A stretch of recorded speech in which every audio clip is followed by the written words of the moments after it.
Hello, नमस्कार विद्यार्थियों। देखिए इस क्लास के अंदर हम राजस्थान के सीईटी और पशु एग्ज़ाम के लिए राजस्थान जीके के कुछ महत्वपूर्ण प्रश्नों को कवर कर रहे हैं और ये क्वेश्चन आपके आने वाले एग्ज़ाम सीईटी और पशु एग्ज़ाम के लिए बहुत ही हेल्पफुल साबित रहेंगे। तो देखिए अगर आप चैनल पर नए हैं तो चैनल को सब्सक्राइब ज़रूर कर लीजिएगा और इन प्रश्नों में से किसी भी क्वेश्चन का आंसर अगर आपको पहले से आता है तो साथ ही साथ कमेंट ज़रूर करते रहिएगा। ठीक है? चलिए आज का जो अपना क्वेश्चन नंबर है, अब तक हम इसमें से 50 प्रश्न भी पूर्व में कर चुके हैं, लेकिन आज की इस क्लास में हम क्वेश्चन नंबर 51 से शुरू कर रहे हैं। ठीक है? और देखिए अगर आप इन प्रश्नों का टेस्ट देना चाहते हैं तो डिस्क्रिप्शन में व्हाट्सएप ग्रुप का लिंक मिल जाएगा, वहाँ से आप ज्वाइन करके इन प्रश्नों का टेस्ट दे सकते हैं। ठीक है? तो चलिए आज का जो अपना क्वेश्चन नंबर 51 है, इस प्रकार है। महाराणा सांगा की समाधि है। तो देखिए महाराणा सांगा की समाधि का स्थल कौन सा है? तो देखिए इसके ऑप्शन है। Option 1 Chanderi, option 2 Kalpi, option 3 Mandalgarh, option 4 है खानवा। तो देखिए इन चारों ऑप्शन में से महाराणा सांगा की जो समाधि का स्थल है, ठीक है, समाधि स्थल, तो ये सही आंसर हो जाएगा इसका मांडलगढ़। ठीक है, तो ऑप्शन 3 इस प्रश्न का बिल्कुल सही आंसर हो जाएगा। ठीक है, चलिए अगला प्रश्न है क्वेश्चन नंबर 52। चलिए तो देखिए क्वेश्चन नंबर 52 आपके सामने है। राजस्थान राज्य अभिलेखागार का मुख्यालय कहाँ स्थित है? तो देखिए राजस्थान राज्य अभिलेखागार का जो मुख्यालय है ये कौन से ज़िले में स्थित है? तो इसके ऑप्शन है। Option 1 Jaipur, option 2 Bikaner, option 3 Jodhpur, option 4 है कोटा। तो देखिए इन चार ऑप्शन में से राजस्थान राज्य अभिलेखागार का मुख्यालय बीकानेर में स्थित है। ठीक है, बीकानेर में स्थित है। तो इस क्वेश्चन का ऑप्शन 2 बिल्कुल सही आंसर हो जाएगा। ठीक है, ऑप्शन 2 बिल्कुल सही आंसर हो जाएगा। ज़रूर याद रखिएगा, बहुत ही महत्वपूर्ण क्वेश्चन है। ठीक है, चलिए अगला प्रश्न है क्वेश्चन नंबर 53। चलिए तो देखिए क्वेश्चन नंबर 53 आपके सामने है। बहुत ही महत्वपूर्ण प्रश्न है। आदिवासी लोगों में प्रचलित लीला-मैरिया संस्कार का संबंध है। तो देखिए लीला-मैरिया संस्कार का जो संबंध है, ये कौन से उत्सव से है, यानी कि कौन से आयोजन से है? ठीक है, विवाह से हैं, जन्म से हैं, मृत्यु से या फिर मृत्युभोज से। तो देखिए इन चारों ऑप्शन में से आदिवासी लोगों में प्रचलित लीला-मैरिया संस्कार जो है, यह विवाह से संबंधित है। ठीक है, विवाह से संबंधित है। तो इस प्रश्न का ऑप्शन बी बिल्कुल सही आंसर हो जाएगा। ठीक है, ऑप्शन बी बिल्कुल सही आंसर हो जाएगा। ठीक है, चलिए अगला प्रश्न है क्वेश्चन नंबर 54। चलिए तो देखिए अगला क्वेश्चन आपके सामने है क्वेश्चन नंबर 54। बहुत ही शानदार क्वेश्चन है और महत्वपूर्ण प्रश्न भी है। ठीक है, तो ज़रूर याद रखिएगा, आपको आने वाले एग्ज़ाम के लिए बहुत ही हेल्पफुल साबित रहेगा। तो देखिए क्वेश्चन इस प्रकार है कि आदिवासियों द्वारा दिया जाने वाला मृत्युभोज क्या कहलाता है? तो देखिए आदिवासियों द्वारा दिया जाने वाला मृत्युभोज क्या कहलाता है?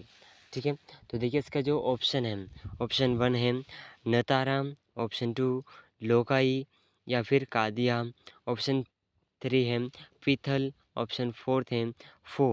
तो देखिए इन चार ऑप्शन में से इस क्वेश्चन का जो सही आंसर है, ठीक है, आदिवासियों द्वारा दिया जाने वाला मृत्युभोज लोकाई या कादिया कहलाता है। ठीक है, तो इस प्रश्न का ऑप्शन बी बिल्कुल सही आंसर हो जाएगा। चलिए अगला प्रश्न है क्वेश्चन नंबर 55। चलिए तो देखिए बहुत ही महत्वपूर्ण प्रश्न है क्वेश्चन नंबर 55। बहुत ही महत्वपूर्ण है और आने वाले एग्ज़ाम के लिए बहुत ही महत्वपूर्ण रहेगा। ठीक है, तो देखिए प्रश्न इस प्रकार है कि राजस्थानी भाषा की कृति पाथल और पीथल किसकी कृति है? तो देखिए राजस्थानी भाषा की एक कृति है जिसका नाम है पाथल और पीथल। तो ये किसकी कृति है?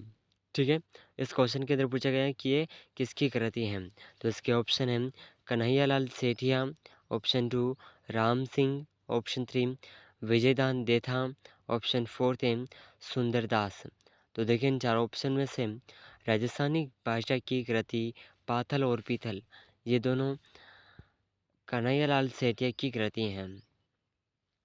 ठीक है, कन्हैयालाल सेठिया की कृति हैं। तो इस क्वेश्चन का ऑप्शन 1 बिल्कुल सही आंसर हो जाएगा। ठीक है, ऑप्शन 1 ज़रूर याद रखिएगा। चलिए अगला प्रश्न है क्वेश्चन नंबर 56। चलिए तो देखिए क्वेश्चन नंबर 56 आपके सामने है और बहुत ही महत्वपूर्ण प्रश्न है। ठीक है, ज़रूरत रखिएगा और बहुत ही महत्वपूर्ण प्रश्न है आने वाले एग्ज़ाम के लिए। और पशुपत्र का जो एग्ज़ाम है आपके दिसंबर में और सीटी का जो एग्ज़ाम है उस एग्ज़ाम के लिए आपको ये प्रश्न बहुत ही हेल्पफुल साबित रहेंगे। ठीक है, तो देखिए क्वेश्चन नंबर इस प्रकार है। क्वेश्चन नंबर 56, राजस्थान में जीवित मौसर प्रथा प्रचलित है, इसे किस नाम से पुकारा जाता है? तो देखिए राजस्थान में जीवित मौसर प्रथा प्रचलित है, तो इसे किस नाम से पुकारा जाता है? तो देखिए इसका जो ऑप्शन है, ऑप्शन 1 बारहवा, ऑप्शन 2 क्रियाकर्म, ऑप्शन 3 है जोसर, ऑप्शन 4 है जोगर। तो देखिए इन चारों ऑप्शन में से राजस्थान में जीवित मौसर प्रथा प्रचलित है और इसे जोसर के नाम से जाना जाता है। ठीक है, जोसर के नाम से पुकारा जाता है। तो इस क्वेश्चन का ऑप्शन 3 बिल्कुल सही आंसर हो जाएगा। ठीक है, ऑप्शन 3। चलिए अगला प्रश्न है क्वेश्चन नंबर 57, बहुत ही महत्वपूर्ण प्रश्न है। चलिए तो देखिए क्वेश्चन नंबर 57 आपके सामने है और बहुत ही शानदार क्वेश्चन है। ठीक है, बहुत ही शानदार क्वेश्चन है। मीराबाई के बचपन का नाम क्या था? तो देखिए मीराबाई के जो बचपन का नाम है ये नाम कौन सा था? तो देखिए इसका ऑप्शन है, ऑप्शन 1 नेतल, ऑप्शन 2 पेमल, ऑप्शन 3 सुना, ऑप्शन 4 कमल। तो देखिए इन चार ऑप्शन में से मीराबाई के बचपन का जो नाम था ये नाम है ऑप्शन 2। ठीक है, ऑप्शन 2 बिल्कुल सही आंसर हो जाएगा। मीराबाई के बचपन का नाम था पेमल। ठीक है, ऑप्शन 2 बिल्कुल सही आंसर हो जाएगा। चलिए अगला प्रश्न है क्वेश्चन नंबर 58, बहुत ही शानदार क्वेश्चन है। चलिए तो देखिए क्वेश्चन नंबर 58 आपके सामने है, बहुत ही शानदार क्वेश्चन है। जनजातियों में कटकी वस्त्र किसके द्वारा पहना जाता है? तो देखिए जनजातियों में कटकी वस्त्र कौन से किसके द्वारा पहना जाता है?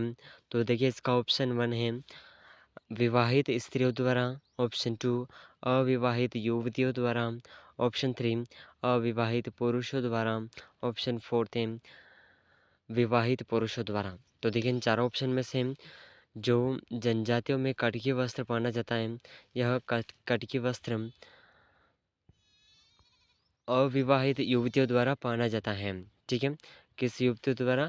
अविवाहित युवतियों द्वारा। ठीक है, तो इस क्वेश्चन का ऑप्शन 2 बिल्कुल सही आंसर हो जाएगा।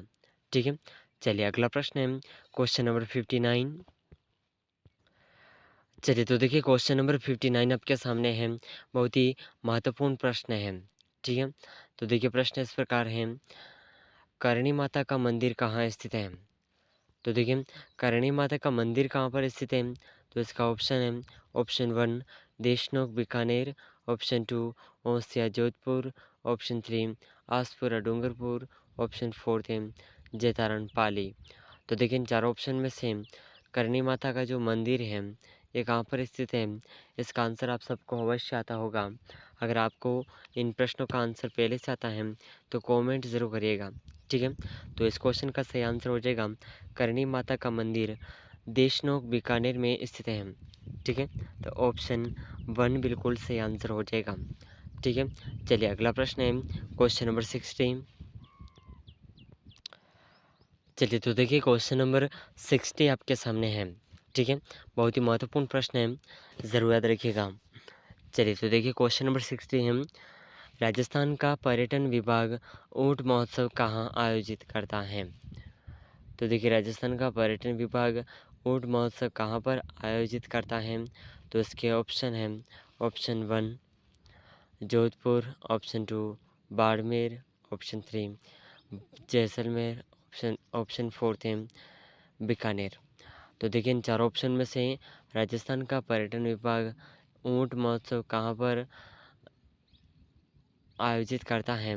तो इसका सही आंसर हो जाएगा ऑप्शन 3। ठीक है, ऑप्शन 3 बिल्कुल सही आंसर हो जाएगा, जैसलमेर में। तो देखिए इस क्लास के अंदर हमने राजस्थान जीके के 60 तक के कुछ महत्वपूर्ण प्रश्नों को कवर किया है और इन सभी प्रश्नों में से आपके कितने प्रश्न सही हुए हैं कमेंट करके ज़रूर बताइएगा। साथ ही साथ अगर इन प्रश्नों का आप टेस्ट देना चाहते हैं तो वीडियो के डिस्क्रिप्शन में आपको व्हाट्सएप ग्रुप का लिंक मिल जाएगा, जिसके माध्यम से आप ग्रुप के अंदर प्रवेश कर सकते हैं और अपना टेस्ट दे सकते हैं। ठीक है, और टेस्ट के लिए जो आपने इस क्लास में क्वेश्चन को पढ़ा है और अपनी इन्हीं प्रश्नों की आंकलन के लिए टेस्ट बनाया गया है। ठीक है, कितने क्वेश्चन आपको एक ही बार में वीडियो जो आपने एक बार वीडियो देखा है उसमें आपका कितने क्वेश्चन कवर किए हैं आपने, इस तरह का आप स्कोर देख सकते हैं। ठीक है, तो देखिए मिलते हैं अगले महत्वपूर्ण प्रश्नों के साथ में। तब तक के लिए अगर आप चैनल पर नए हैं तो चैनल को सब्सक्राइब ज़रूर कर लीजिएगा और इस क्लास को अपने दोस्तों के साथ शेयर ज़रूर करिएगा। ठीक है, तो चलिए मिलते हैं अगले महत्वपूर्ण वीडियो में। तब तक के लिए जय हिंद, जय भारत।